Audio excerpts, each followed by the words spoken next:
Greenfield highway పేరుతో తమ వ్యవసాయ భూములను లాక్కోవద్దంటూ కలెక్టర్ కార్యాలయం ముందు ధర్నా చేపట్టారు మంచిర్యాల రైతులు.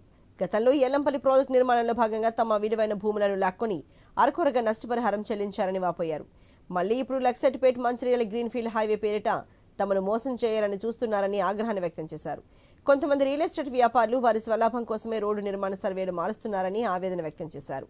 ఈ హైవే రూట్ మ్యాప్ మార్చి తమకు న్యాయం చేయని పక్షాన పోరాటం తప్పదంటూ హెచ్చరిస్తున్నారు మంచిర్యాల రైతులు.